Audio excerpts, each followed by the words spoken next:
Okay sir. आगतम स्वागतम सुस्वागतम.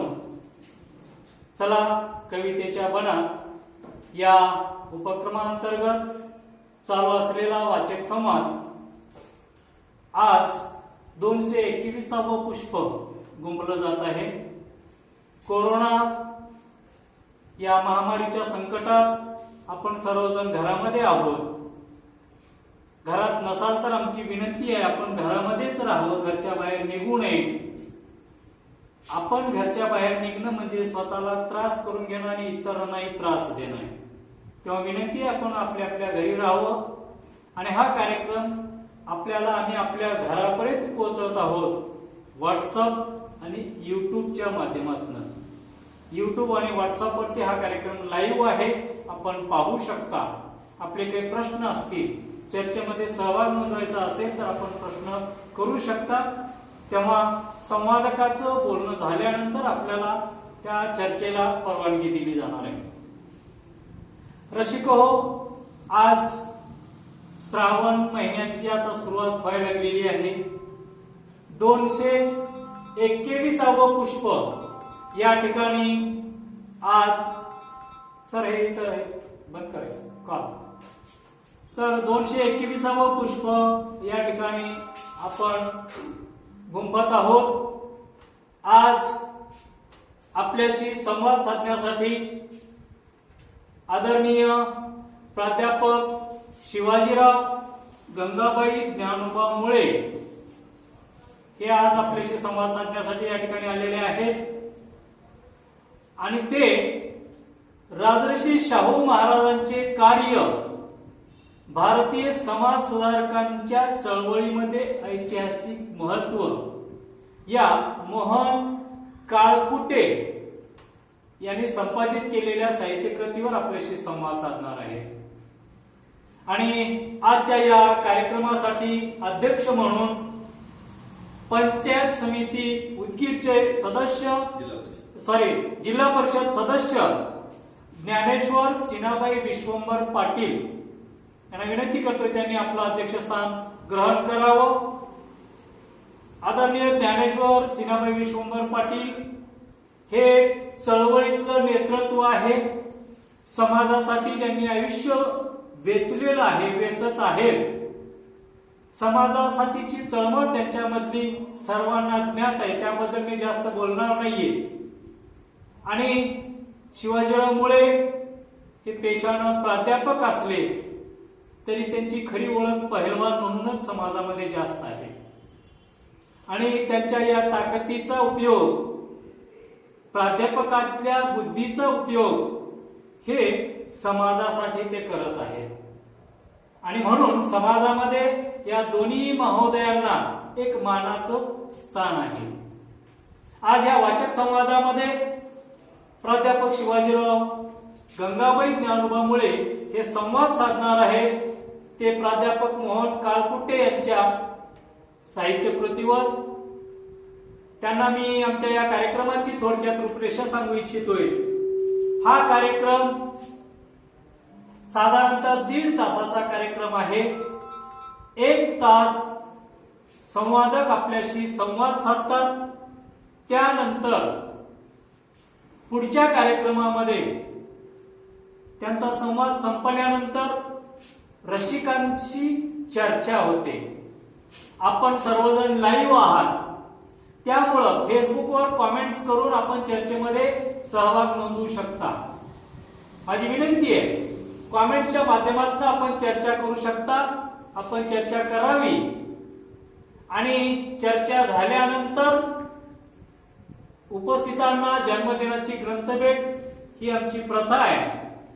परंतु आज या कोरोनाच्या पार्श्वभूमीवर हा कार्यक्रम आम्ही बंदिस्त घेत असल्यामुळे रसिकांची उपस्थिती नगण्य असली तरी ऐकणाऱ्या श्रोत्यांमध्ये ज्यांचा जन्मदिन या महिन्यामध्ये आहे त्यांनी आपल्या कॉमेंट्समध्ये आम्हाला कळवावं.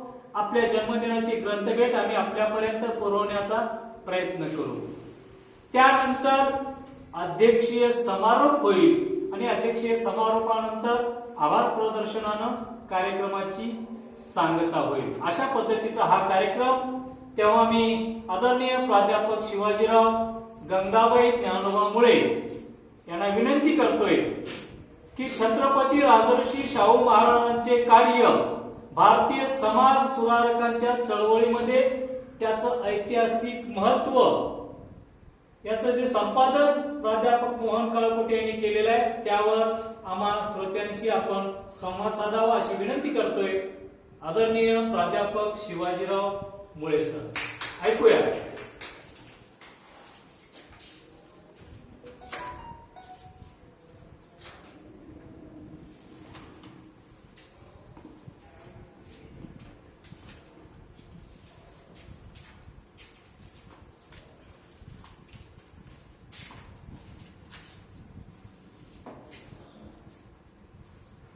आजच्या या वाचक संवाद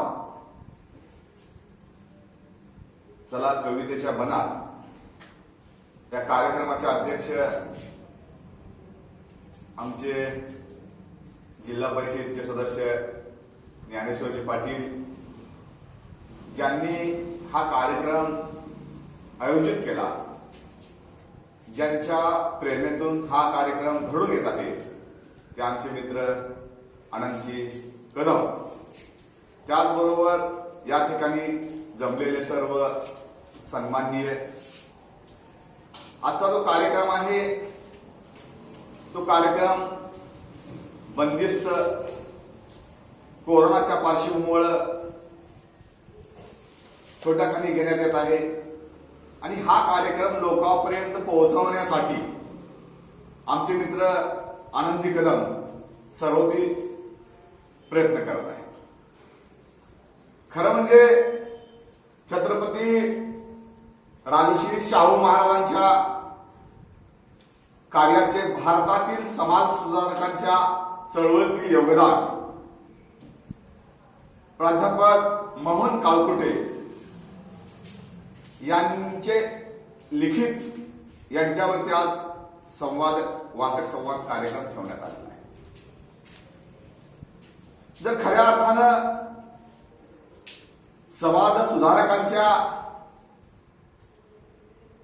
विषयी विचार करत असताना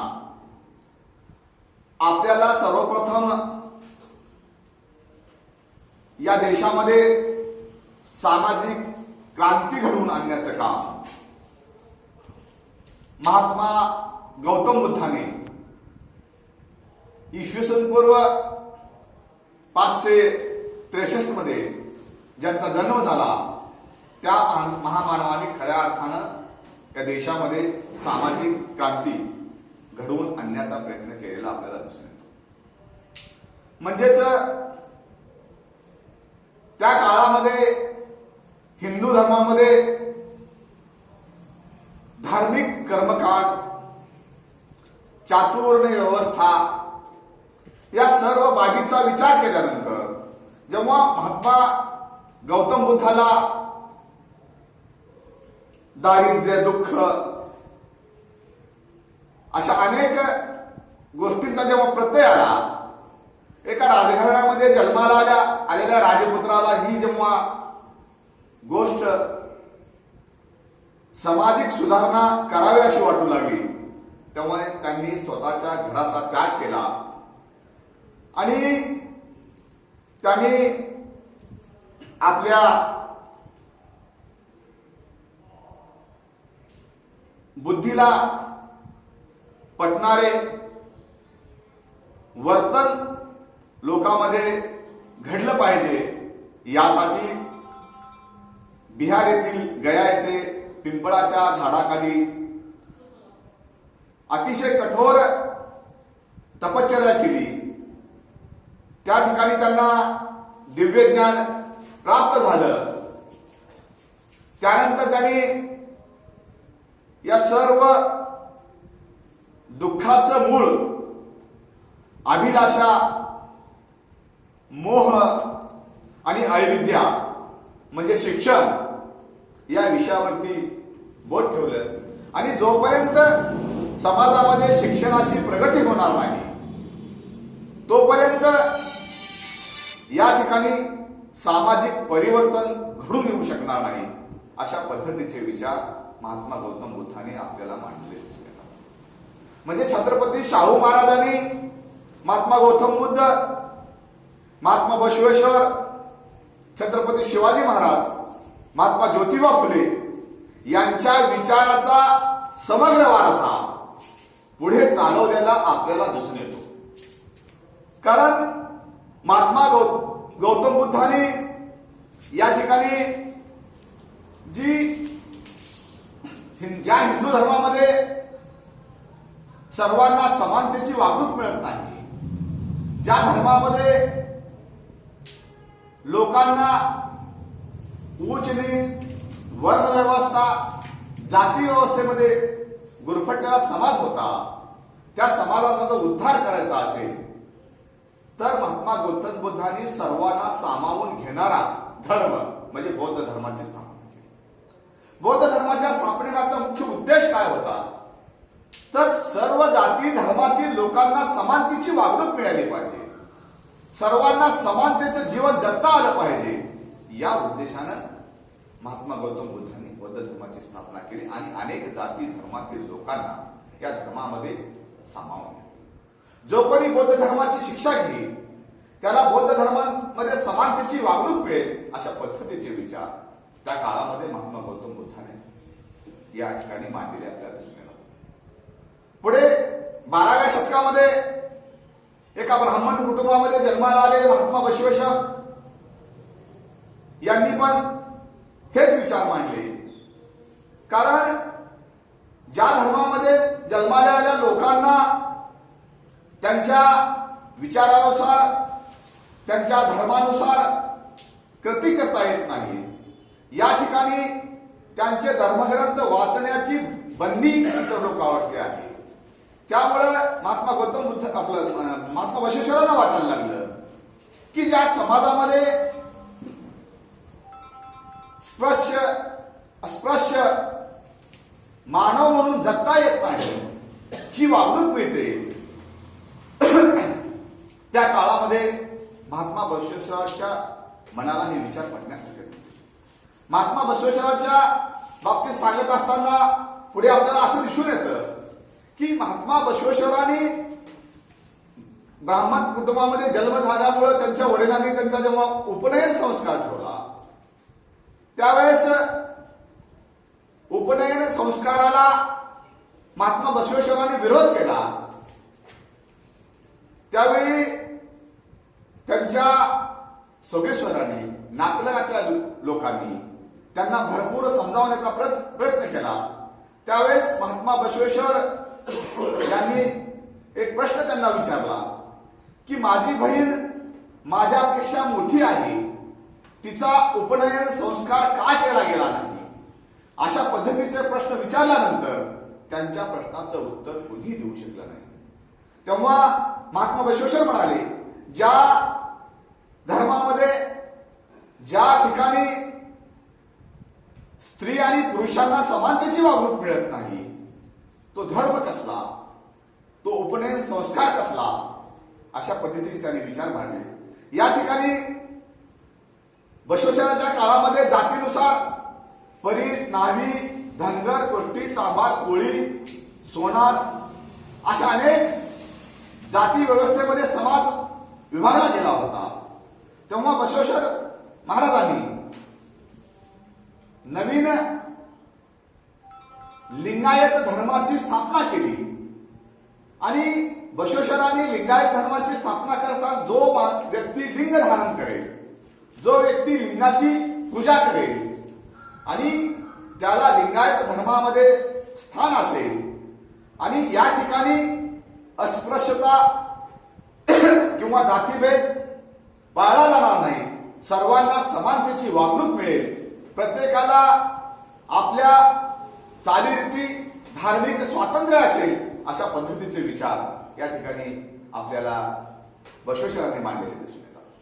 त्यामुळे हाच वारसा पुढे छत्रपती शिवाजी राजांनी जेव्हा राज्याची स्थापना केली, राजकीय गुलामगिरीपेक्षा सामाजिक गुलामगिरी अतिशय भयानक आहे असं छत्रपती शिवाजी राजांना सुद्धा वाटायचं.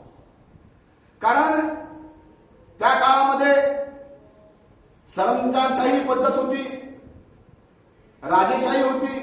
राजाच्या पोटी जन्माला आला पुत्र राजा व्हायचा, सरंजामदाराच्या पोटी जन्माला आला सरंजामदार व्हायचा.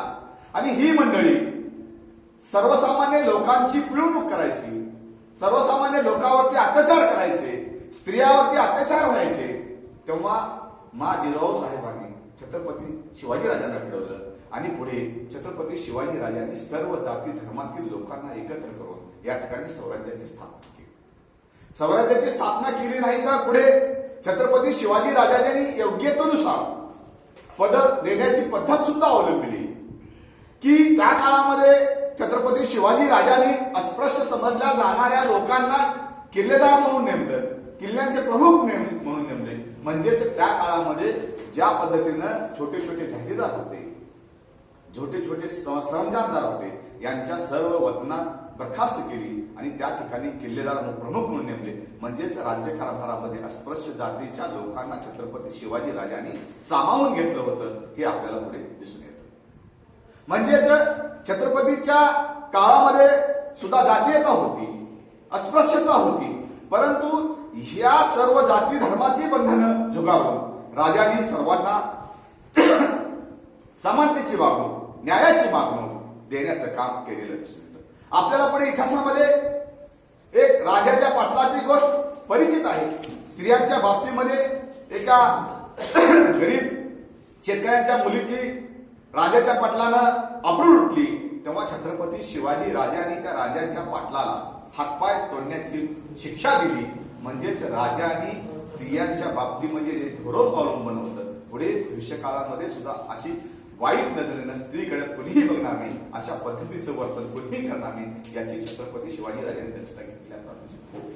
पुढे महात्मा ज्योतिबा फुल्यांनी स्त्रियाविषयी जे विचार मांडले, महात्मा ज्योतिबा फुले म्हणतात की विद्येविना गती गेली, मती गेली, मतीविना नीती गेली, नीतीविना गती गेली, गतीविना वित्त खचले, एवढा अनर्थ आहे का अविद्येने केले, अशा पद्धतीचे विधान महात्मा ज्योतिबा फुलेंनी आपल्याला मांडलेले.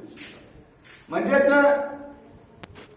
मनुष्य जीवनामध्ये जर प्रगती व्हायची असेल तर शिक्षणाशिवाय पर्याय नाही, अशा पद्धतीचे विचार महात्मा ज्योतिबा फुलेंनी मांडले. पुढे महात्मा ज्योतिबा फुलेंनी आपल्या काळामध्ये या गोष्टीचा विचार केला की शिक्षणाबरोबर स्त्री शिक्षणाची सुद्धा आवश्यकता आहे, स्त्रिया पण शिकल्या पाहिजेत. त्यामुळे त्यांनी आपल्या स्वतःच्या पत्नीला सुशिक्षित केले आणि इसवी सन 1848 मध्ये मुलींसाठी पहिली शाळा महात्मा ज्योतिबा फुलेंनी सुरू केली. म्हणजेच त्या काळामध्ये स्त्री शिक्षणाला अतिशय विरोध होता, परंतु हा सर्व विरोध झुगारून महात्मा ज्योतिबा फुलेंनी स्त्री शिक्षणाला सुरुवात केली. त्याचबरोबर अनेकांनी त्यांच्या पत्नीची छळवणूक केली, त्यांच्या अंगावरती सैल फेकलं.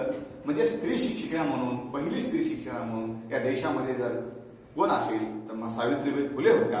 त्याचबरोबर महात्मा ज्योतिबांनी शेतीविषयक विचार मांडले आणि 1876 साली शेतकऱ्यांच्या परिस्थितीवरती, हालिकीच्या जीवनावरती खतफोडीचं बंड उभा केलं आणि ते शेतकऱ्यांचं पहिलं बंड म्हणून ओळखलं जातं. आणि अस्पृश्य समाजातील लोकांना समानतेची वागणूक मिळावी, अस्पृश्यांना शिक्षणाची सोय करून देण्याचं काम महात्मा ज्योतिबा फुले यांनी सुद्धा केलेलं दिसतं. 1851 मध्ये महात्मा ज्योतिबा फुले यांनी पुणे येथे नानलपेठेमध्ये पहिली अस्पृश्याच्या तशी शाळा काढली. पुढे 1852 मध्ये महात्मा ज्योतिबा फुले यांनी दुसरी अस्पृश्यासाठी म्हणजे शाळा काढली आणि 1858 मध्ये तिसरी शाळा या ठिकाणी चालू केलेली दिसून येते. म्हणजेच पुढे शाहू महाराजांनी ज्या ज्या गोष्टी समाजाच्या उपयोगी पडतील अशा केल्या, त्या सर्वांचं म्हणजे मागच्या इतिहास पूर्ण केल्याशिवाय किंवा मागच्या इतिहासाचे विचार अवगत केल्याशिवाय आपल्याला राजर्षी शाहू महाराज समजून घेता येणार नाही. त्यामुळं छत्रपती शाहू महाराज हे एक समाज सुधारक व ऐतिहासिक म्हणजेच महत्व त्यांच्या विचाराला येतं. कारण 1894 साली शाहू महाराजांनी कोल्हापूरच्या गादीवरती विराजमान झाल्यानंतर या ठिकाणी शैक्षणिक गुलामगिरीपेक्षा सामाजिक गुलामगिरी अतिशय वाईट आहे अशा पद्धतीचे विचार मांडले होते आणि त्यातूनच त्यांनी शाहू महाराजांनी शिक्षण विषयक धोरण अवलंबण्यामध्ये सुरुवात केली. शाहू महाराजांनी 1919 मध्ये ज्या शाळांची संख्या 27 होती तीच शाळांची संख्या पुढे छत्रपती शाहू महाराजांनी वाढवली आणि ती संख्या 95 वरती नेली. आणि शाहू महाराजांच्या काळामध्ये प्राथमिक शिक्षण म्हणजे सक्तीचं आणि मोफत करण्याचं धोरण छत्रपती शाहू राजांनी अवलंबलेलं आपल्याला दिसून येतं. मग या ठिकाणी प्राथमिक शिक्षण सक्तीचं आणि मोफत, आजही आपल्याकडे प्राथमिक शिक्षण सक्तीचं आणि मोफत अशा पद्धतीची व्यवस्था सरकारने करण्याचा प्रयत्न केलेला आपल्याला दिसून येतो. मग या ठिकाणी 1922 पर्यंत शाहू महाराजांनी शाळांची संख्या 420 पर्यंत नेली आणि त्यामध्ये 2200हून अधिक विद्यार्थी शिक्षण घेत होते. मग ही योजना सक्तीची व मोफत केल्यानंतर ज्या ज्या शेतकरी कुटुंबातील मुलं शाळेत येणार नाहीत त्यांचा शेतसारा भरून घ्यायचा नाही अशा पद्धतीचे विचार छत्रपती शाहू राजाने त्या काळी मांडलेले आदेश काढले होते. कारण त्या काळी जर समजा शेतसारा नाही भरला तर ती जमीन त्याच्या मालकीची राहत नव्हती. त्यामुळं जो शेतकरी आपल्या मुलाला शाळेत पाठवणार नाही अशा मुलांची फीस न भरून घेता म्हणजे शेतसारा अशा शेतकऱ्यांचा शेतसारा न भरून घेता त्या शेतकऱ्यावरती बर्डन असावं, त्या शेतकऱ्यांनी आपल्या मुलाला शाळेत पाठवावं अशा पद्धतीचे विचार शाहू महाराजांनी त्या काळामध्ये मांडलेले दिसून येतात. पुढे आपण बघतो आधुनिक काळामध्ये सुद्धा सामाजिक दृष्टिकोनातून विचार केला असताना या ठिकाणी प्राथमिक शिक्षण मोफत आणि सक्तीचं आहे, परंतु शिक्षणामध्ये विभागणी केलेली आपल्याला दिसून येते. कारण शहरातल्या शाळांच्या आणि ग्रामीण भागामधल्या शाळा यामध्ये आपल्याला तफावत दिसून येईल. त्याचबरोबर या ठिकाणी शहरामध्ये सीबीएसई सारखे पॅटर्न वापरले जातात आणि ग्रामीण भागामध्ये जिल्हा परिषदेच्या शाळांमध्ये शिक्षण दिलं जातं. शहरामध्ये वेगळी सोय, ग्रामीण भागामध्ये वेगळी सोय केली जाते. आपण जर एक साधं उदाहरण बघितलं मागच्या काळामध्ये आपल्याकडं लोडशेडिंग नावाचा प्रकार होता. लोडशेडिंगमुळे अनेक विद्यार्थी ग्रामीण भागामध्ये मोठ्या प्रमाणामध्ये लोडशेडिंग असायची.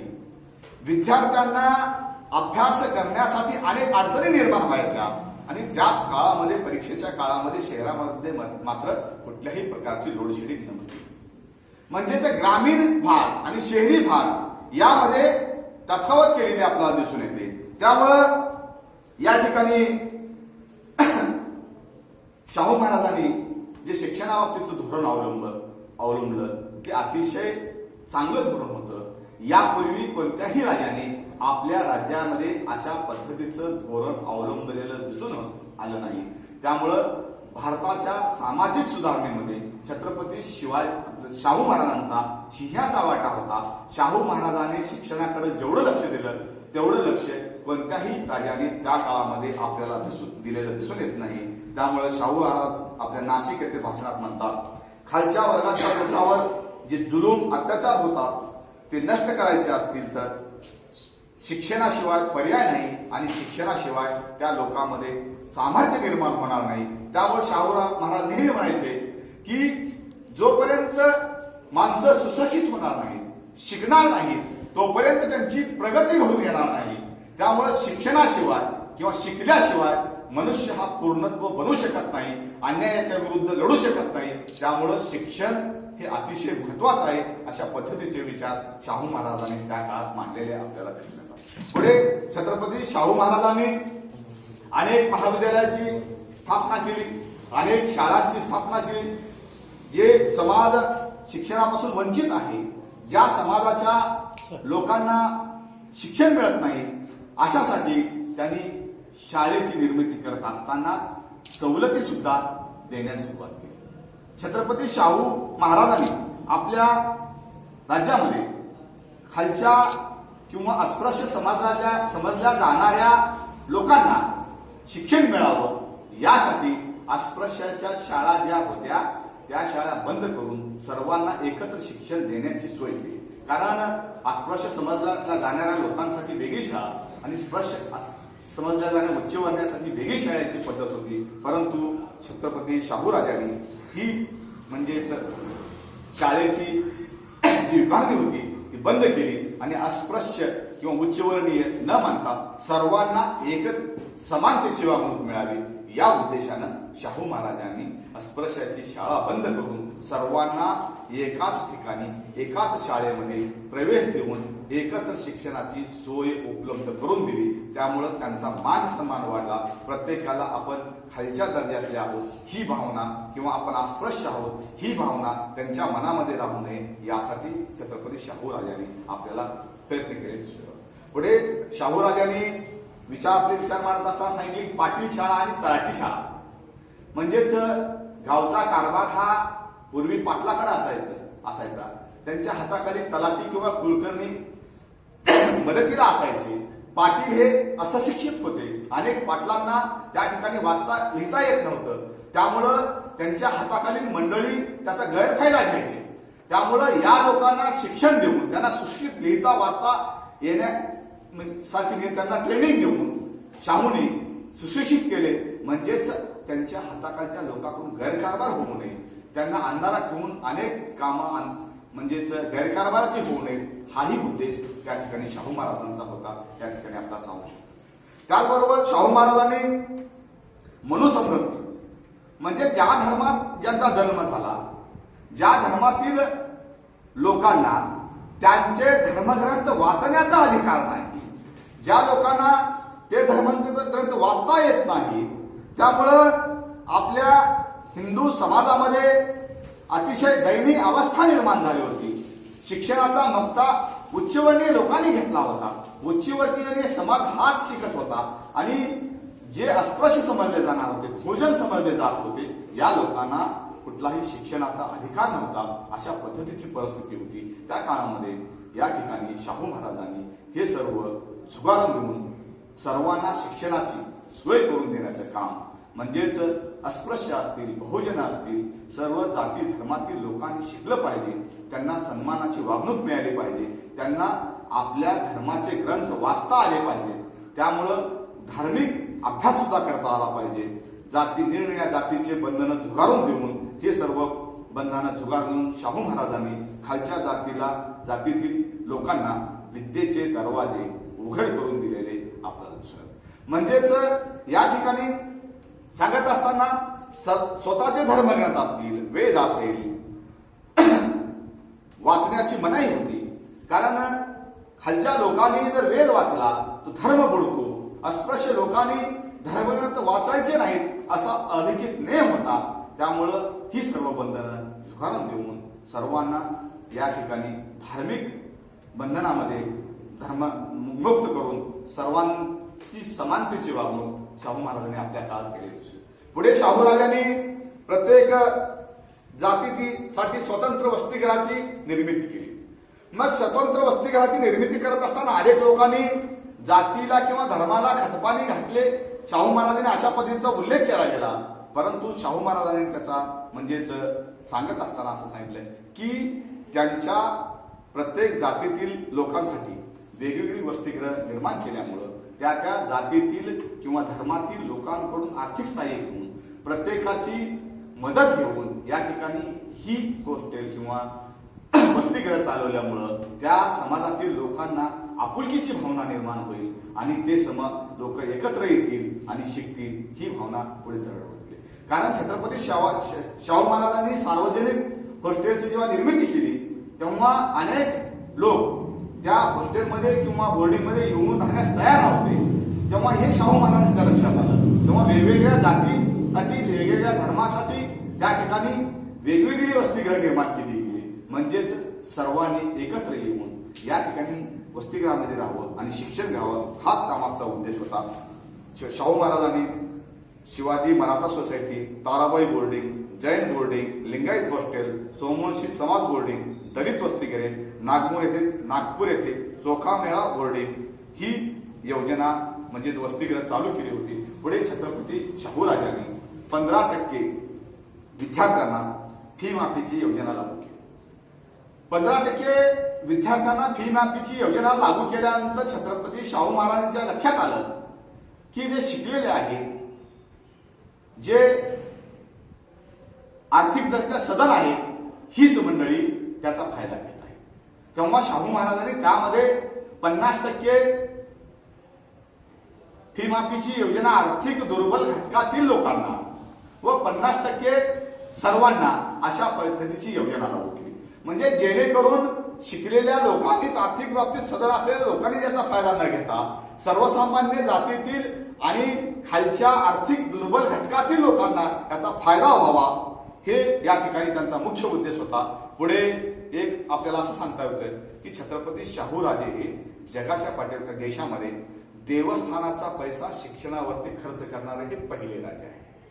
कारण छत्रपती शाहू महाराजांनी इसवी 1917 मध्ये मोफत प्राथमिक शिक्षणासाठी 1 लाख रुपयाचा निधी राज्याकडून उपलब्ध करून देण्याचं जाहीर केल्यानंतर त्यांनी त्याच्यातले 80,000 रुपये राजांच्या खजिन्यातले दिले आणि 20,000 रुपये हे देवस्थानाच्या फंडातून शिक्षणासाठी दिले.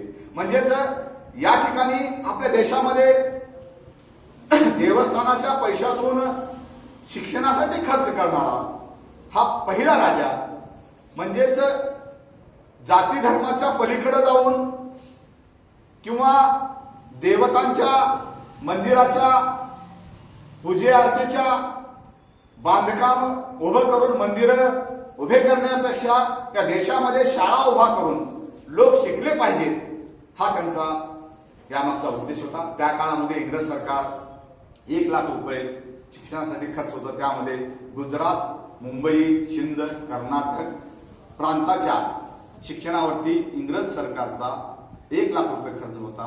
तर छत्रपती शाहू राजांच्या राज्यातला शिक्षणावरचा खर्च हा 1 लाख रुपये होता.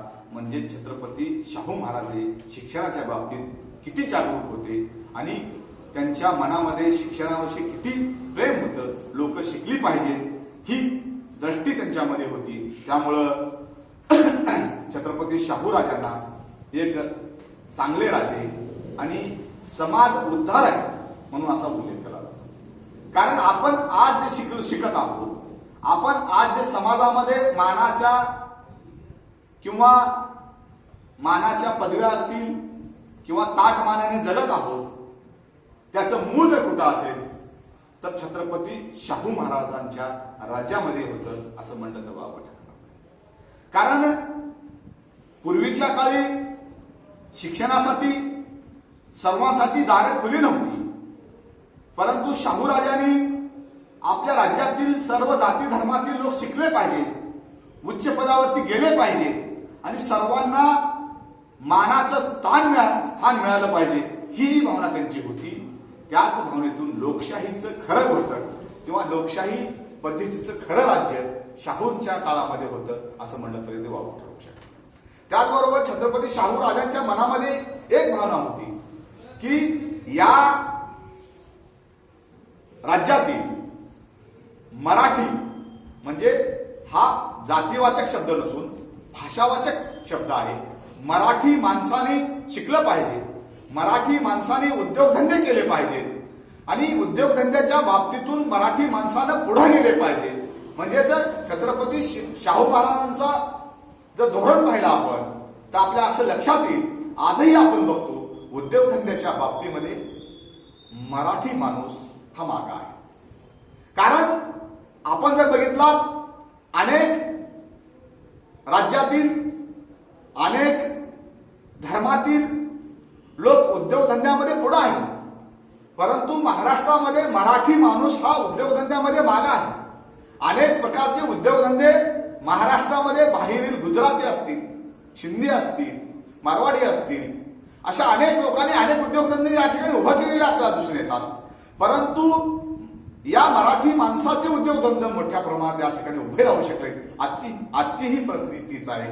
त्यामुळं छत्रपती शाहू महाराजांना असं वाटायचं की मराठी माणसांनी उद्योगधंदे उभे केले पाहिजेत, उद्योगधंद्याकडे वळलं पाहिजे आणि उद्योगधंद्याच्या ह्याच्यातून आपली आर्थिक प्रगती घडवून आणली पाहिजे अशा पद्धतीचे विचार या ठिकाणी शाहू महाराजांनी मांडलेले दिसून येतात. पुढे शाहू राजांनी स्त्री शिक्षणाचे विचार मांडले. स्त्रिया शिकल्या पाहिजे, स्त्रियांना मानाचं स्थान मिळालं पाहिजे अशा पद्धतीची भावना छत्रपती शाहू राजांची. त्यांनी काय केले, मग स्त्री जातीच्या उद्धारासाठी त्यांनी या ठिकाणी लिटल म्हणून स्त्रीची एका शिक्षण अधीक्षिका म्हणून स्त्रियांसाठी स्वतंत्र एक खातं काढलं, शिक्षण खातं काढलं आणि त्यांची त्या ठिकाणी नेमणूक केली. पुढे त्यांच्यानंतर रमाबाई केळकर यांना त्या ठिकाणी नेमलं. म्हणजेच छत्रपती शाहू राजांचा स्त्रीविषयी पाहण्याचा दृष्टिकोन कसा होता यावरून आपल्याला लक्षात येतं. स्त्रिया शिकल्या पाहिजेत म्हणून त्यांनी स्त्री म्हणजे मुलींच्या शिक्षणासाठी फी माफीची योजना लागू केली होती. स्त्रियाने शिकावं, पुढे यावं, स्त्री जर शिकली तर त्या कुटुंबाचा उद्धार होतो अशा पद्धतीची भावना शाहू राजांची होती. स्त्रिया शिकल्या तर आपलं कुटुंब सुशिक्षित होईल आणि सुशिक्षित कुटुंबाशिवाय म्हणजेच स्त्री शिकल्यानंतर त्या कुटुंबामध्ये जी मुलं असतील, लहान मुली असतील, यांना शिक्षणाची ओढ निर्माण होईल. स्त्री ही पूर्ण वेळ घरकाम करत असल्यामुळं त्या स्त्रीकडून या लहान मुलीवरती शिक्षणाचे संस्कार होतील, पुढे हे चांगले विद्यार्थी बनतील आणि शिक्षण घेतील ही भावना त्यांच्या मनामध्ये होती. आणि स्त्रियावरती जे जाचक अनेक नियम होते ते सर्व नियम त्यांनी झुगारून दिले. स्वतःची सून, विधवा सून इंदुमती हिला सुद्धा छत्रपती शाहू राजांनी शिक्षण दिलं, सुशिक्षित केलं आणि पुढे शाहू महाराजांनी या स्त्रियांच्या शिक्षणासाठी अनेक कायदे केले. त्यामुळं आज जे स्त्रिया आपल्याला शिकलेल्या दिसून येतात त्याचं म्हणजे जे खरं श्रेय जातं ते महात्मा ज्योतिबा फुले आणि शाहू महाराजांना जातं असं आपल्या या ठिकाणी म्हणता येईल. पुढे छत्रपती शाहू राजाने आपल्या राज्यामध्ये स्त्रियांविषयी अनेक कायदे केले. मग त्या कायद्यामध्ये स्त्रियांच्या हक्कासाठी स्त्रियांना समानतेची वागणूक नव्हती. स्त्रीला अतिशय दुय्यम दर्जाचं स्थान होतं. त्यामुळं एखाद्या स्त्रीचा किंवा एखाद्या मुलीचा वयात येण्या अगोदर विवाह झाला असेल तर तिचा पती ती वयात येण्या अगोदर वारला असेल तर त्या मुलीला आपलं आयुष्य पूर्ण वैधव्यामध्ये विधवा अवस्थेमध्ये काढावं लागत होतं. त्यामुळं छत्रपती शाहू महाराजांनी या ठिकाणी विधवा पुनर्विवाहाचा कायदा केला. कारण विधवांना जी वागणूक मिळत होती त्यामुळं त्यांना समाजामध्ये अतिशय वाईट अशा परिस्थितीमध्ये जीवन जगावं लागत होतं. त्यांच्यासाठी विधवा पुनर्विवाहाचा कायदा शाहू राजांनी सर्वप्रथम आपल्या राज्यामध्ये लागू केलेला दिसून येतो. पुढे या ठिकाणी आपण जर पाहिलं तर आंतरजातीय विवाहाचा कायदा सुद्धा छत्रपती शाहू महाराजांनी आपल्या राज्यामध्ये लागू केला होता. त्यावेळी पुरुषाचं वय हे 18 वर्ष असावं आणि स्त्रीचं वय हे 14 वर्ष असावं अशा पद्धतीचा कायदा शाहूराजे महाराजांनी आपल्या राज्यात लागू केला होता. त्याचबरोबर पुढे घटस्फोट वारसाचा कायदा. पूर्वी घटस्फोट घेतलेल्या स्त्रीला किंवा नवऱ्याला जर त्या स्त्रीला घटस्फोट दिला तर पतीच्या प्रॉपर्टीमध्ये, पतीच्या मालमत्तेमध्ये तिला हिस्सा मिळत नव्हता. त्यामुळं घटस्फोटाचा कायदा करत असताना छत्रपती शाहूराजांनी तिला वारसानुसार किंवा तिच्या हक्कानुसार तिच्या पतीच्या मालमत्तेमध्ये तिला हिस्सा मिळाला पाहिजे अशाही पद्धतीचा कायदा आपल्याला केलेला दिसून येतो. पुढे देवदासी प्रथा, म्हणजेच देवदासी प्रथेचा कायदा म्हणजे काय करायचे, पूर्वी देवाला मुली देवदासी म्हणून सोडल्या जात होत्या. त्यामुळं देवदासी म्हणून मुली सोडल्यामुळं त्यांना त्यांच्या आई वडिलाच्या प्रॉपर्टीमध्ये हिस्सा मिळत नव्हता आणि त्यांची जीवन अतिशय वाईट अशा अवस्थेमध्ये त्यांना जगावं लागत होतं. शाहू महाराजांनी या बाबीचा विचार केला, म्हणजे लहान सहान गोष्टीवरती शाहू महाराजांनी लक्ष दिलेलं आपल्याला या ठिकाणी दिसून येतं. त्यामुळं देवदासीच्या प्रथेविरुद्ध कायदा केल्यानंतर त्यांनी त्या देवदासीला तिच्या आई वडिलाच्या प्रॉपर्टीमध्ये किंवा मालमत्तेमध्ये हिस्सा मागण्याचा अधिकार, संपत्तीमध्ये हिस्सा मागण्याचा अधिकार या ठिकाणी उपलब्ध करून दिलेला शाहू महाराजांनी दिसून येतो. त्यामुळे स्त्रियांच्या बाबतीमध्ये अनेक प्रकारचा, वेगवेगळ्या प्रकारचा छळ होत असेल, म्हणजे अनेक वेगवेगळ्या प्रकारचा छळ होत असल्यामुळं स्त्रियांना संरक्षण मिळावं, त्यांना त्यांच्या विरुद्ध तक्रार करता यावी, कोणत्या पद्धतीचा छळ झाला तरीही तिला न्याय मागता यावा, यासाठी छत्रपती शाहू महाराजांनी पुढे स्त्रियांच्या छळाविरुद्ध कायदा केला आणि त्यांना त्यांच्या विरुद्ध दाद मागण्याचा अधिकार मिळवून दिला. म्हणजे स्त्रीवरती कुठल्याही पद्धतीचा अन्याय होणार नाही, स्त्रियांना आपलं स्वातंत्र्य उपभोगता यावं, स्त्री म्हणजे फक्त अन्याय सहन करणारी नसून तिला स्वातंत्र्यपणे जगता यावं, या पद्धतीचे विचार शाहू राजांनी आपल्या ह्याच्यामध्ये मांडलेले दिसून येतात. स्त्री आणि अस्पृश्य याची व्याख्या करत असताना छत्रपती शाहू महाराज म्हणतात की अस्पृश्यांना आणि स्त्रियांना एकाच पद्धतीची वागणूक या देशामध्ये दिली जाते.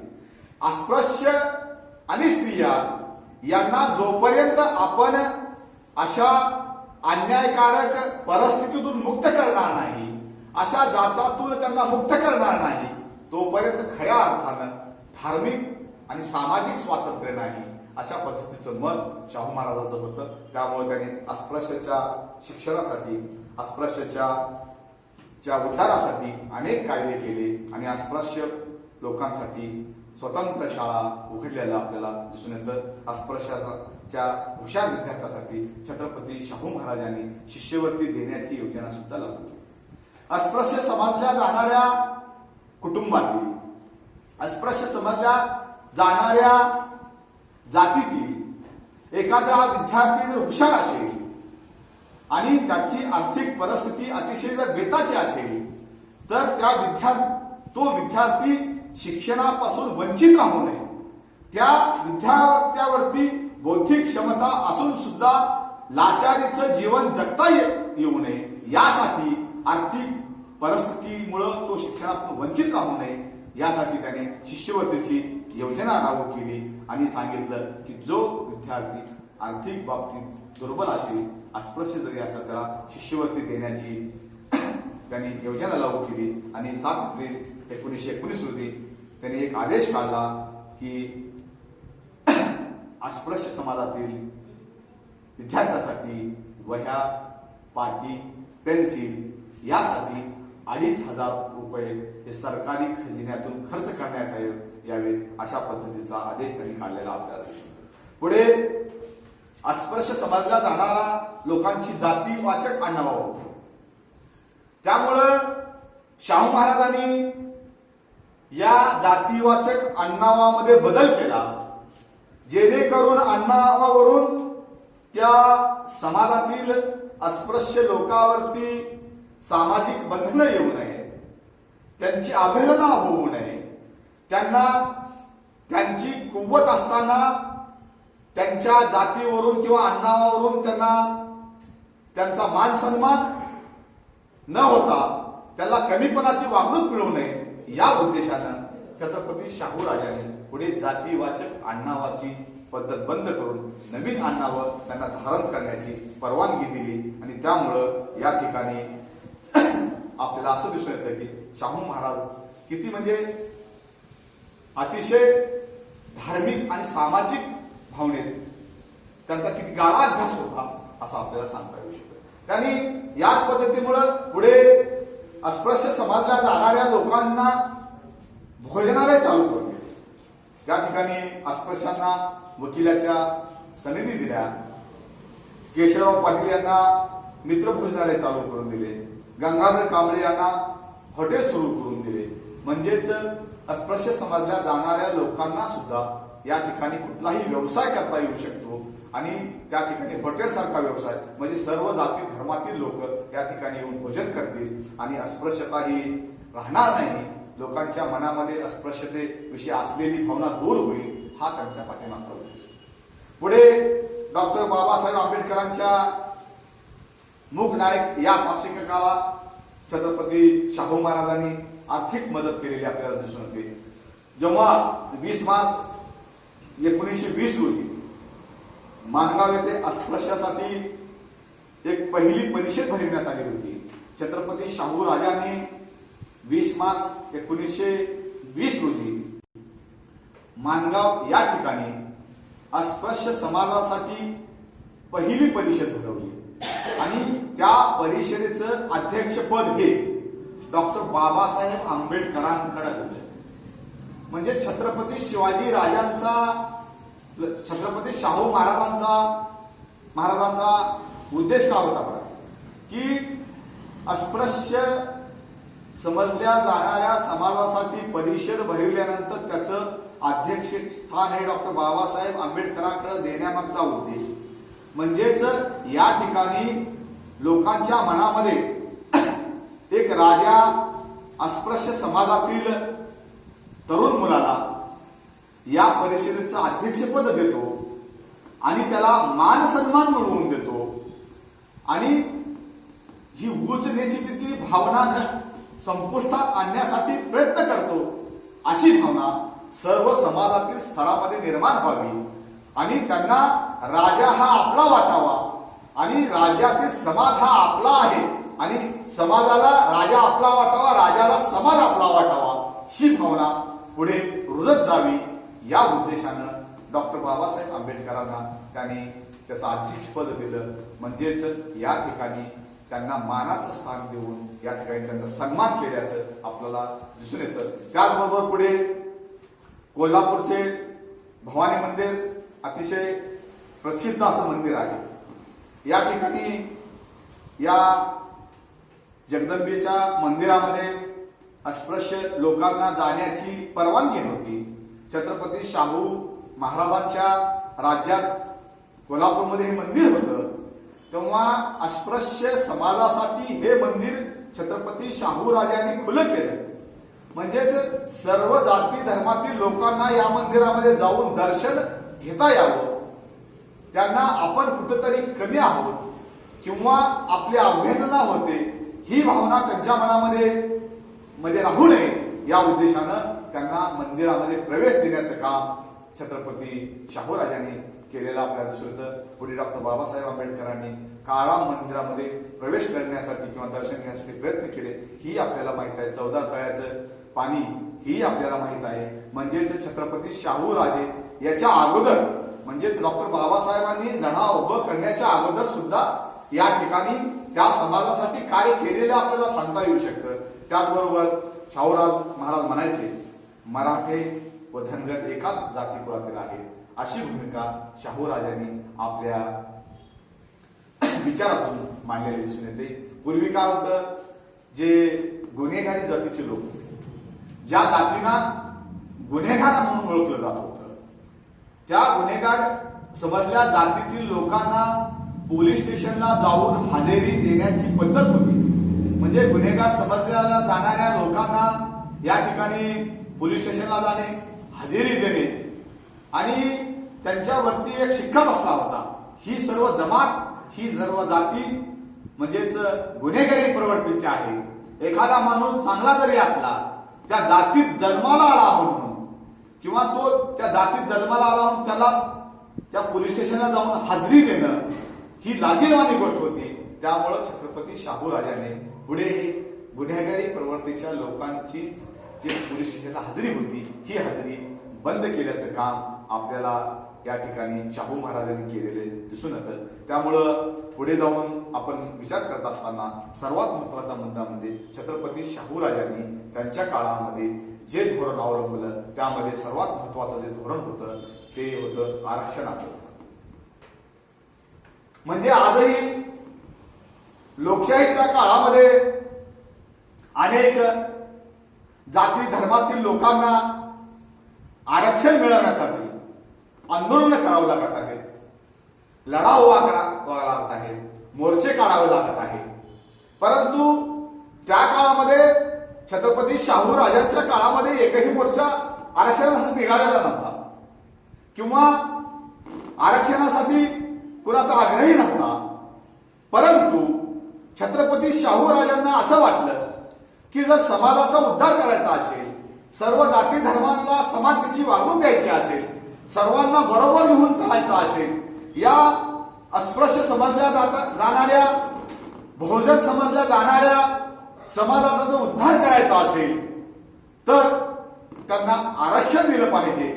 ही भूमिका छत्रपती शाहू राजांनी मांडलेली दिसून येते.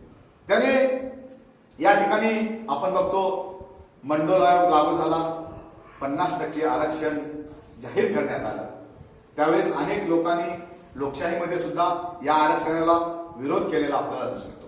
आदरणीय पवार साहेबांनी सर्वप्रथम महाराष्ट्रामध्ये या मंडल आयोगाच्या आरक्षणाचा स्वीकार केलेला दिसून येतो आणि या देशामध्ये जर पहिला सुरू आरक्षणाची मुहूर्तमेढ जर कुणी रवली असेल ते पवार साहेबांनी रवली, आपल्या शाहू महाराजांनी रवली आणि पुढे महाराष्ट्रामध्ये या आरक्षण मंडल आयोगाचं जे लागू केलं ते देशामध्ये सर्वप्रथम आरक्षण जाहीर झाल्या आदरणीय पवार साहेब मुख्यमंत्री असताना त्यांनी मंडल आयोगाचं आरक्षण लागू केलेलं आपल्याला दिसून येतं. मग आरक्षण लागू करण्याचा उद्देश काय असावा तर छत्रपती शाहू महाराज म्हणतात, अज्ञानात बुडून गेलेल्या देशात मुत्सद्दी व लढवय्ये वीर कधीच निपजणार नाही. त्यामुळं जोपर्यंत सुशिक्षित समाज निर्माण होणार नाही तोपर्यंत देशामध्ये लढवय्ये आणि वीर तयार होणार नाहीत. त्यामुळं शिक्षण देऊन समाज शिक्षित झाला पाहिजे, तरच देशामध्ये लढवय्ये आणि वीर निर्माण होतील आणि देशाची समाजाची प्रगती होऊ शकेल. अशा पद्धतीचे विचार शाहू महाराजांनी या ठिकाणी मांडलेले दिसून येतात. त्यांच्या राज्यामध्ये पुढे सांगत असताना की 71 अधिकारी प्रशासनामध्ये काम करत होते सरकारी दरबारामध्ये, त्यापैकी 60 अधिकारी हे ब्राह्मण समाजातील आणि 11 अधिकारी हे इतर समाजातील होते. म्हणजेच त्या काळामध्ये शिक्षणाची मक्तेदारी ज्या समाजाकडे होती, जो समाज शिकला होता, म्हणजे जाणून बुजून या ठिकाणी समाजामध्ये ब्राह्मणी वर्चस्व असल्यामुळं, धर्माचं जातीचं पगडा असल्यामुळं, धार्मिक वर्चस्वामुळं या ठिकाणी इतर समाजातील लोकांना शिकण्याची संधी मिळाली. त्यामुळं प्रशासनाचा कारभार चालवत असताना या ठिकाणी 71 पैकी 7 ब्राह्मण अधिकारी आणि 11 अधिकारी हे फक्त बहुजन समाजातले होते. म्हणजेच या ठिकाणी बहुजन समाज हा शिक्षणापासून अस्पृश्य समाज हा किती मागास होता हे आपल्याला दिसून येतं. पुढे खाजगी नोकरीमध्ये, राज्याच्या खाजगी नोकरीमध्ये 52 पैकी 45 ब्राह्मण होते. म्हणजे सांगण्याचं तात्पर्य 52 पैकी 45 ब्राह्मण आणि इतर 7 लोक त्या सरकारी म्हणजे खाजगी नोकरीमध्ये शाहूराजाच्या काळामध्ये होते असं सांगितलं जातं. म्हणजे शिक्षणामध्ये प्रमाण इतर समाजाचं, नोकरीमध्ये प्रमाण इतर समाजाचं, याचा अभ्यास या ठिकाणी केला गेला. या ठिकाणी त्या काळामध्ये अनेक इतिहासकारांनी सर्वे केला की शाहू महाराजांच्या राज्यामध्ये एकूण 9 लाख लोकसंख्या होती. 9 लाख लोकसंख्येपैकी फक्त उच्चवर्णीय ब्राह्मण आणि तत्सम 26,000 होते असं सांगितलं गेलं. म्हणजेच हे शेकडा प्रमाण 2.88% होतं. तर पुढे त्याच्यामध्ये सांगत असताना या ठिकाणी जनरल विभागामध्ये 71 लोक या ठिकाणी नोकरीवर होते. तर त्यापैकी 94% लोक म्हणजेच ब्राह्मण आणि तत्सम उच्चवर्णीय अधिकारी होते असं सांगितलं गेलं. आणि 4.5% लोक फक्त हे इतर बहुजन समाजातले होतं असं सांगितलं जातं. खाजगी विभागामध्ये 53 मध्ये 46 लोक म्हणजे 87% हे ब्राह्मण समाजाचे अधिकारी होते आणि 7.13% इतर समाजाचे अधिकारी होते. या ठिकाणी अशा पद्धतीचं विवेचन करण्यात आलेलं आहे.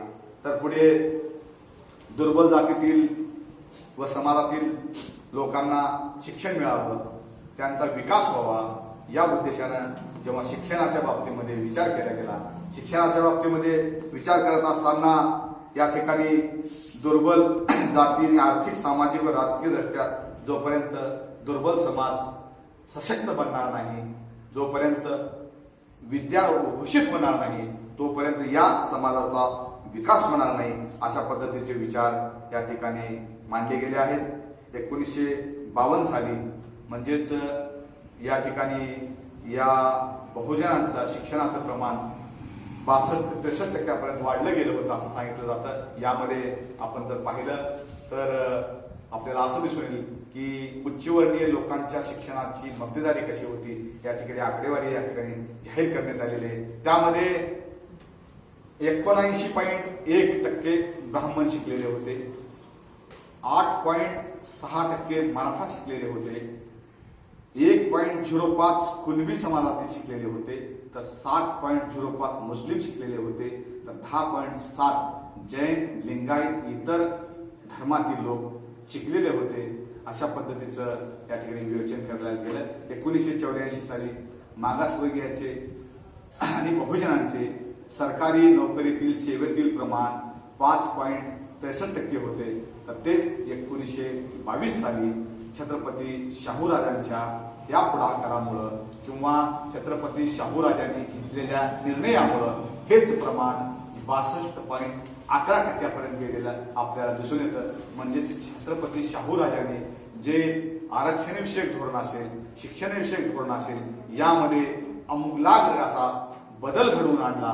म्हणून इतर जाती धर्मातील, बहुजन समाजातील अनेक विद्यार्थी शिकले आणि त्यांचं प्रमाण पुढे 5.63%हून 62.11% गेलं. म्हणजेच एक सामाजिक चळवळीचं किंवा छत्रपती शाहूराजांनी केलेल्या कामाचं उत्तर होतं किंवा त्यांनी केलेल्या कामाचं हे श्रेय होतं असं म्हटलं तरी वावगं ठरणार नाही. पुढे छत्रपती शाहूराजांनी बिगारी पद्धत बंद केली. ज्या लोकांना म्हणजे सरंजामदार असतील, पाटील असतील, ही वतनदार लोकांना बळजबरीनं कामाला नेऊन लावायची आणि त्यांच्याकडून विनामूल्य किंवा त्यांना थोडका मोबदला देऊन काम करून घ्यायचे, त्यांना गुराढोराप्रमाणे राबवलं जायचं. ही पद्धत सुद्धा छत्रपती शाहू महाराजांनी पुढे बंद केलेली दिसून येते.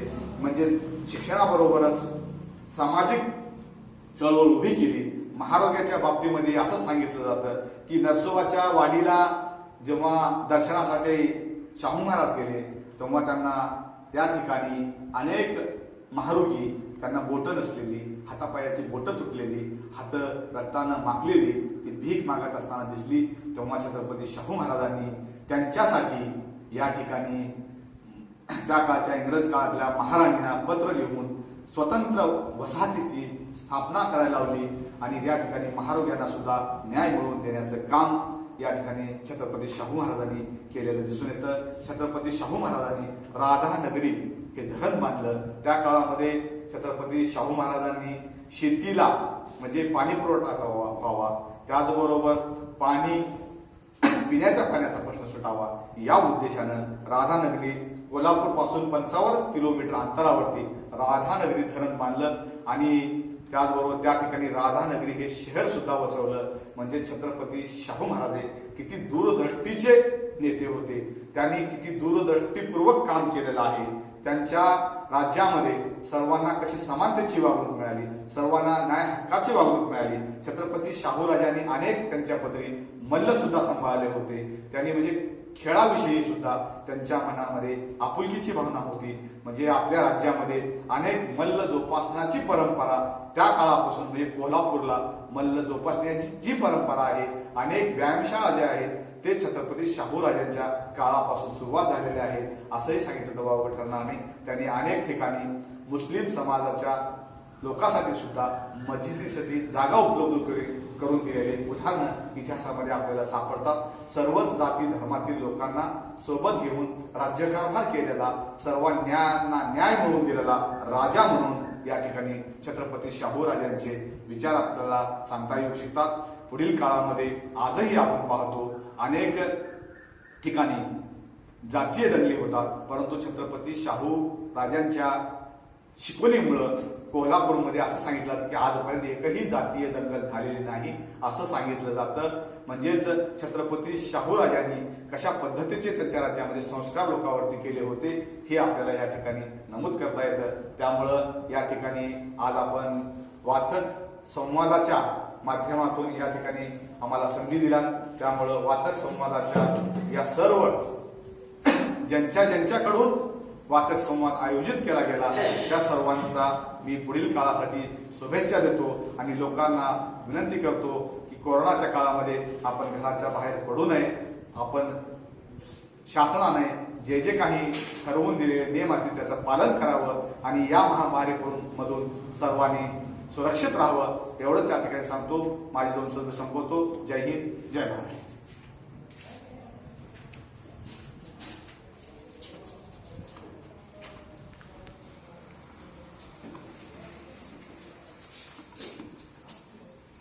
धन्यवाद सर. आपण शाहू महाराजांचं कार्य, त्यांच्या काळात राबवल्या गेलेल्या चळवळी आणि आजच्या सामाजिक परिस्थितीमध्ये त्यांच्या चळवळीचं योगदान या सर्व बाबतीमध्ये सुंदर असं विश्लेषण या ठिकाणी अगदी नेमक्या वेळेमध्ये केलेलं आहे. शाहू महाराजांचं कार्य एवढं मोठं होतं, ज्या पद्धतीनं राधानगरी धरण त्यांनी बांधलं, त्या धरणातलं पाणी जेवढ्या अथांग पद्धतीनं पसरलेलं होतं त्यापेक्षाही कितीतरी पटीनं शाहू राजांचं कार्य पसरलेलं होतं. त्यांनी समाज सुधारणेसाठी, खरं पाहिलं तर एखादा राजा स्वतःसाठी जगण्याचा प्रयत्न करतोय, पण शाहू राजा मात्र स्वतःसाठी नाही तर समाजासाठी जगायचा प्रयत्न केला शाहू राजांनी. आणि त्यांच्या या कार्याचा उहापोह आज या निमित्तानं आपण अत्यंत चांगल्या पद्धतीनं केलेला आहे. आम्हाला फेसबुकच्या माध्यमातून आलेल्या कॉमेंट्स हेच सुचवतात की आपण केलेलं विवेचन किती चांगलं होतं. या ठिकाणी एक प्रश्न आपल्याला विचारला गेलेला आहे. छत्रपती राजर्षी शाहू महाराजांच्या शिकवणीचा आज समाजाला विसर पडतोय का? समाज त्यांची शिकवण सोडून दूर जातोय का, चाललाय का? असा एक प्रश्न या ठिकाणी आलेला आहे. आदरणीय मुरलीधर जाधव सरांनी तो प्रश्न विचारलेला आहे. दुसरी एक विनंती वजा सूचना या ठिकाणी करण्यात आलेली आहे. छत्रपती राजर्षी शाहू महाराजांचे विचार, त्यांची शिकवण, त्यांचं कार्य समाजासाठी एवढं मोलाचं होतं. एकता, समानता, मानवता या सगळ्या गोष्टी ज्यांच्या शिकवणीतून आपल्याला मिळतात, मग त्यांच्या विचारांचा शालेय अभ्यासक्रमामध्ये समावेश केला गेला पाहिजे होता का, किंवा आता केला पाहिजे का, हाही एक प्रश्न फेसबुकच्या माध्यमातून या ठिकाणी विचारला गेलेला आहे. अशा अनेक प्रश्न, अनेकांची प्रश्न या संदर्भानं आहेत. ज्यांचं जेवढं काम असतं त्या कामाबरोबर अनेक प्रश्नही पुढे येत जातात. तसे प्रश्न या ठिकाणी आलेले आहेत. खरं पाहिलं तर आजचा हा महाराष्ट्र विविधतेनं नटलेला, विविध संस्कृतीनं सजलेला, विविध जाती धर्मानं भरलेला, विविध विचारानं चालत असलेला हा महाराष्ट्र, या महाराष्ट्राला एक चांगली दिशा देण्याचं कार्य छत्रपती राजर्षी शाहू महाराजांनी केलेलं आहे. तर त्यांच्या संदर्भानं आलेल्या या दोन प्रश्नांच्या बाबतीत आपण थोडक्यात त्याचं विवेचन करावं अशी मी आदरणीय प्राध्यापक शिवाजीराव मुळे सरांना विनंती करतोय.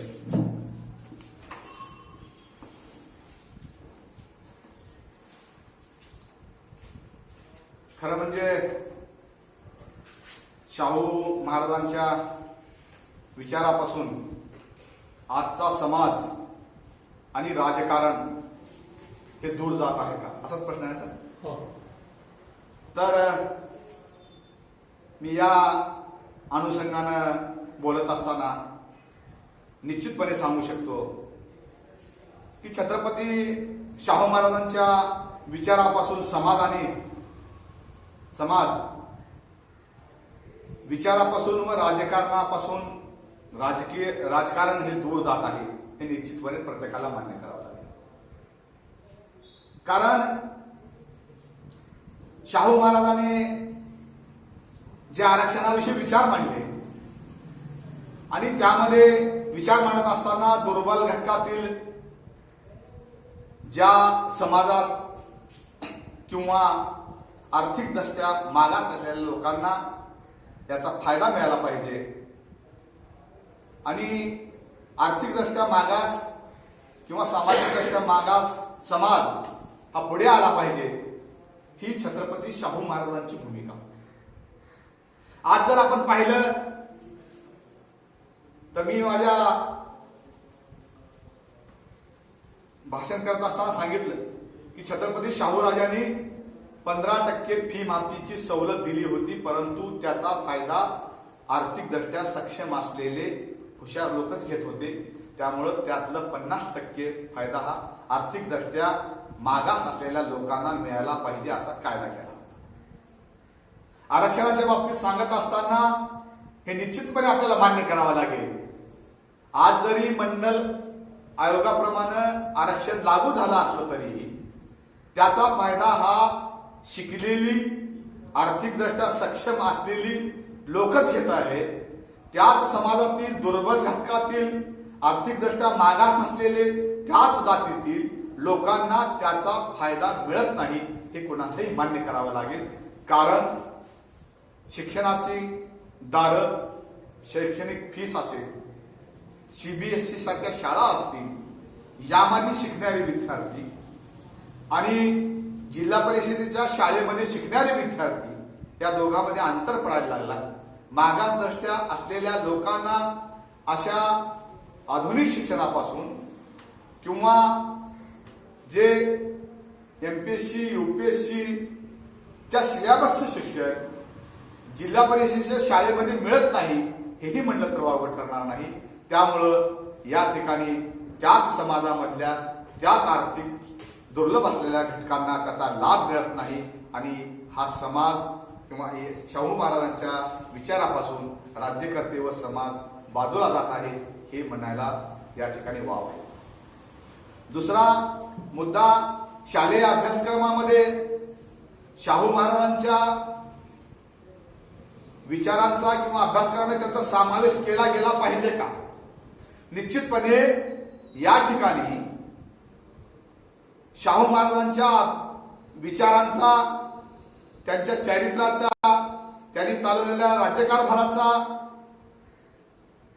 समावेश अभ्यासक्रमामध्ये झाला पाहिजे. परंतु आता हे होत नाही. त्याचं मुख्य कारण जर काय असेल, जे शिक्षणाचा सिलेबस ठरवणारी जी मंडळी आहे ती मंडळी शाहू महाराजांच्या विचाराला विरोध असलेली मंडळी आहे. आम्हाला या ठिकाणी चौथीच्या इतिहासामध्ये छत्रपती शिवाजी महाराज सांगत असताना आम्हाला हे सांगितलं गेलं, छत्रपती शिवाजी राजांनी अफजल खानाचा वध केला. छत्रपती शिवाजी राजे हे मुस्लिमांचे विरोधक होते. छत्रपती शिवाजी राजे आणि मुस्लिम विरोधक हे दाखवलं गेलं. परंतु खरे छत्रपती शिवाजी राजे हे सर्वांना सोबत घेऊन चालणारे होते. छत्रपती शिवाजीच्या राज्यामध्ये अनेक जाती धर्मातील लोक होते. छत्रपती शिवाजींच्या राज्यामध्ये मुस्लिम सैनिक सुद्धा होते. अनेक वेळा हिंदू विरुद्ध हिंदू लढाया झाल्या, मुस्लिम विरुद्ध मुस्लिम लढाया झाल्या. त्या काळामध्ये छत्रपती शिवाजी राजांच्या काळात जर आपण पाहिलं तर त्या काळची लढाई धर्म लढाई नव्हती, ती राज्यासाठी लढली जाणारी लढाई होती. छत्रपती शिवाजी राजांच्या विरोधामध्ये लढण्यासाठी आलेले मेधाराजे जयसिंग हे कोणाचे सरदार होते तर औरंगजेबाचे सरदार होते. याचा अर्थ ही लढाई राजाविरुद्धची लढाई होती, धर्माविरुद्धची लढाई नव्हती. त्यामुळं आम्हाला या ठिकाणी बहुजन समाजाला शाहू महाराज पूर्णतः कळू नयेत या उद्देशानं उच्चवर्णीय लोक जे सिलेबस तयार करण्यासाठी बसले आहेत त्यांनी शाहू महाराजांच्या चरित्राचा किंवा त्यांनी राबवलेल्या कल्याणकारी योजनांचा समावेश अभ्यासक्रमामध्ये केला नाही असंही म्हणणं तर ठरणार नाही. आजही परिस्थिती तीच आहे. शिक्षणाच्या बाबतीमध्ये ग्रामीण भागामध्ये आणि शहरी भागामध्ये तफावत असलेली दिसून येतं. मी थोडक्यात आपल्याला एक गोष्ट सांगू इच्छितो. आपण जर बघितलं ग्रामीण भागामध्ये कॉफी चालते परीक्षेच्या मध्ये आणि शहरी भागामध्ये कॉफी परीक्षेमध्ये चालत नाही. याचं मुख्य कारण काय असावं? शिक्षणाधिकारी तोच आहे, गट शिक्षणाधिकारी तोच आहे, सरकार सर्वांना अनुदान देतं, परंतु अशा पद्धतीची तफावत का केली जाते तर या ठिकाणी कॉफी होऊन पास होऊन आलेले विद्यार्थी हे पुढे स्पर्धेत टिकत नाहीत. त्यामुळं या लोकांना स्पर्धेत टिकून आळशी बनवलं जावं. ते विद्यार्थी कॉफीमुळे अभ्यास चांगला करू नये व स्पर्धा परीक्षेमध्ये पुढे येऊ नयेत हे यामागचा उद्देश आहे असं आम्हाला वाटतं. त्यामुळं या अभ्यासक्रमामध्ये शाहू महाराजांचे विचार समाविष्ट करणं अतिशय आवश्यक आहे. एवढेच प्रश्न सांगतो.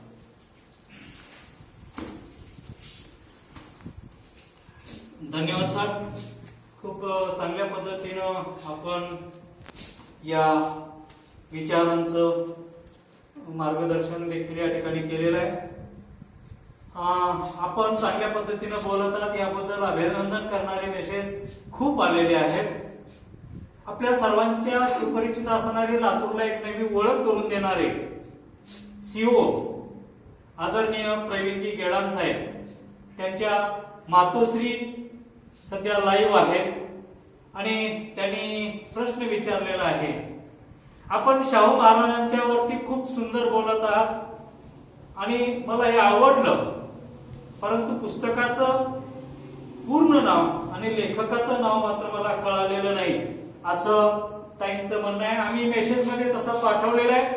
आपल्या माहितीसाठी हे पुस्तक मी आपल्या समोर धरतोय. या पुस्तकावरती पुस्तकाचं नाव आहे, लेखकाचं नाव आहे आदरणीय प्राध्यापक मोहन काळकुटे यांनी हे पुस्तक संपादित केलेलं आहे. त्यांनी लिहिलेलं नाहीये.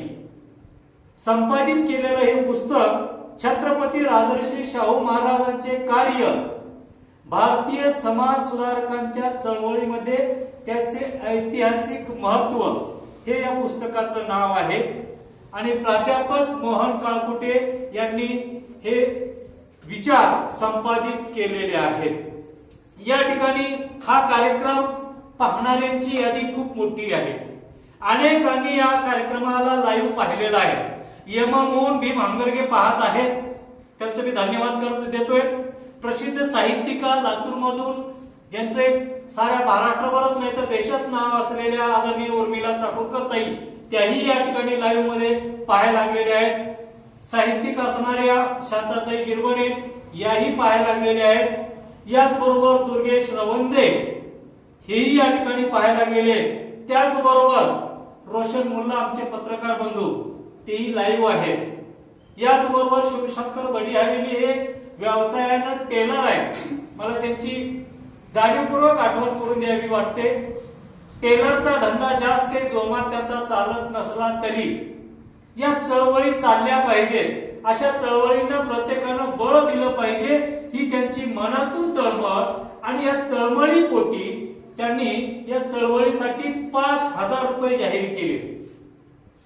मी याच्यासाठी सांगायला लागलोय, त्यांना एकदाच देण्यासाठी 5,000 रुपये त्यांच्याकडे आले नाहीत. ते दर महिन्याला 1,000 रुपयाप्रमाणे 5,000 रुपये या चळवळीसाठी त्यांनी देणगी दिलेली आहे. ही देणगी आमच्यासाठी ही लाख मोलाची आहे, 5 लाखापेक्षा मोठी आहे. कारण त्यांनी अंतरातून ही देणगी दिलेली आहे. आणि या देणगी आम्हाला कुणाकडनं आतापर्यंत आम्ही कुणाला मागितल्या नाहीत आणि आम्हाला देणगीची गरज देखील नाहीये, कारण हा कार्यक्रम मोफत मध्ये चालतोय. असो, याचबरोबर अहमदपूरहून प्रसिद्ध साहित्यिक असणारे, एक वक्ते असणारे मोहित कादरी सर देखील पाहायला गेलेले आहेत. आमच्या उदगीरचे राष्ट्रवादीचे नेते अहमद सरवर हे देखील या ठिकाणी लाईव्ह मध्ये आहेत.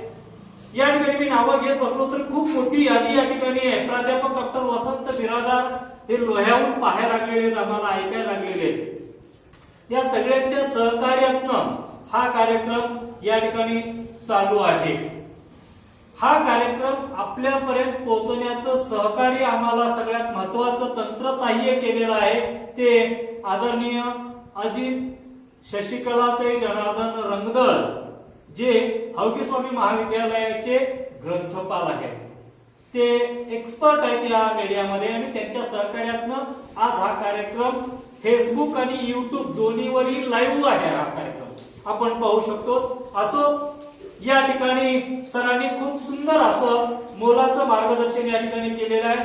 त्याबद्दल आता आम्ही त्यांचा सन्मान करणार आहोत. आमच्या सन्मानाचं स्वरूप एक ग्रंथ, सन्मान पत्र, सन्मान चिन्ह आणि प्लॅस्टिक मुक्तीच्या संदर्भानं दिली जाणारी ही एक खादीची पिशवी, अशा पद्धतीचा हा सन्मान आम्ही या ठिकाणी देणार आहोत. तेव्हा आजच्या या कार्यक्रमाचे अध्यक्ष, जिल्हा परिषद सदस्य आदरणीय ज्ञानेश्वर सिनाबाई विश्वंभर पाटील यांना मी विनंती करतोय की आपण प्राध्यापक शिवाजीराव गंगाबाई ज्ञानोबा मुळे यांचा सन्मान चिन्ह, सन्मान पत्र, ग्रंथ भेट देऊन करावयाचा आहे.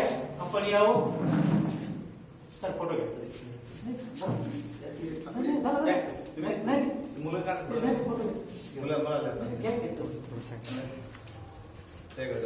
साने गुरुजींनी लिहिलेली साहित्यकृती भारतीय संस्कृती हे पुस्तक आपण सरांना भेट देत आहोत.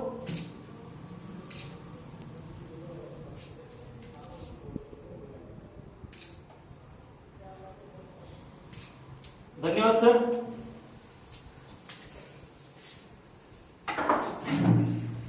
आणि आता याचबरोबर आजच्या या कार्यक्रमाचं अध्यक्षस्थान आम्ही त्यांना ऐन वेळेला विनंती केली आणि त्यांनी ताबडतोब कुठलीही आडेवेडे न घेता, खरं पाहिलं तर त्यांच्या मागे एक महत्वाचं काम होतं, ते जाणार होते तरी परंतु आमच्या विनंतीला मान देऊन ज्यांनी अध्यक्षस्थान स्वीकारलं त्यांचाही सन्मान या ठिकाणी आम्ही करतो.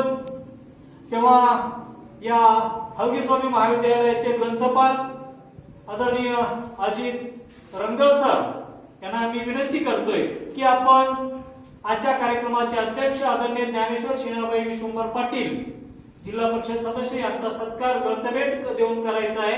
राष्ट्रमाता अहिल्याबाई हे पुस्तक माझे मित्र राजेंद्र विमलबाई श्रीमंत सगर यांनी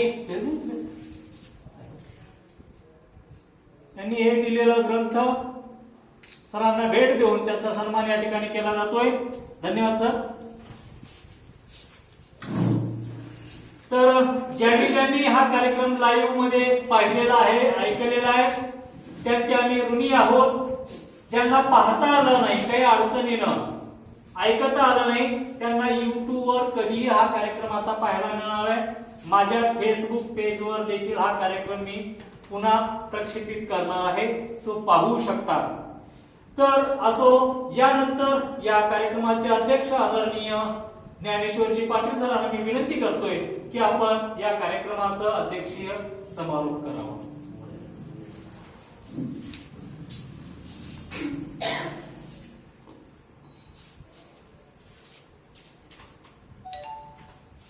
आज या ठिकाणी चला कवितेच्या बनात या 221वा वाचक संवादाच्या कार्यक्रमाचे प्रमुख वक्ते उदगीर तालुका राष्ट्रवादी काँग्रेस पार्टीचे तालुका अध्यक्ष तथा उदगीर मंचा समितीचे सदस्य आदरणीय प्राध्यापक डॉक्टर शिवाजीरावजी मुळे सर. या कार्यक्रमासाठी बऱ्याच दिवसापासून वाचक संवाद चालवण्यासाठी आमचे मित्र सतत धडपडत असतात. आदरणीय आनंदजी कदम सर या कार्यक्रमासाठी हौबी स्वामीचे ग्रंथपाल आदरणीय अजित रंगदळ सर या कार्यक्रमासाठी खरं तर मी या वाचक संवाद मी खरं तर श्रोता आहे. मला या ठिकाणी भाषण किंवा भाषणापासून मी खूप दूर आहे, तरी पण मला या ठिकाणी या कार्यक्रमाचं अध्यक्षस्थान कदम सरांनी दिलं, त्याबद्दल मी पहिल्यांदा कदम सरांचं या ठिकाणी खरं तर कदम सरांना मी धन्यवाद देतो. या ठिकाणी मी बऱ्याच वेळा दूध डेअरीमध्ये वाचक संवादाच्या कार्यक्रमाला श्रोता म्हणून उपस्थित होतो. खरं तर सर या ठिकाणी 221 कार्यक्रम आजपर्यंत अतिशय चांगल्या प्रकारे त्यांनी या ठिकाणी उदगीरमध्ये घेतलेला आहे. या समाजामध्ये खरं तर जो पुस्तक वाचेल तोच टिकेल या म्हणीप्रमाणे सरांनी खूप या ठिकाणी प्रयत्न केलेला आहे.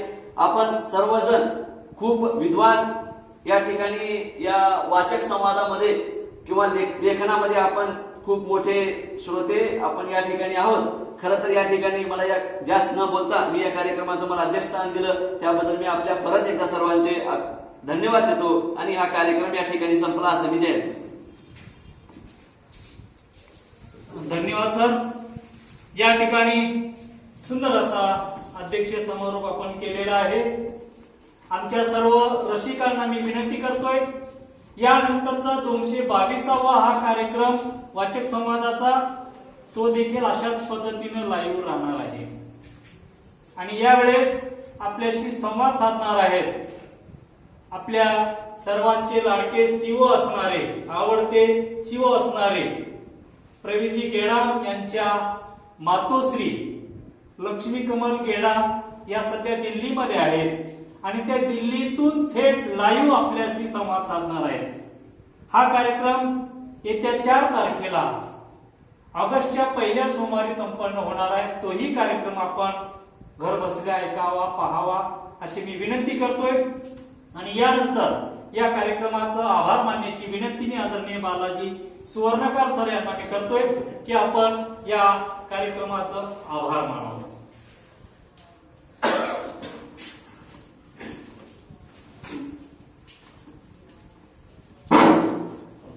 धन्यवाद.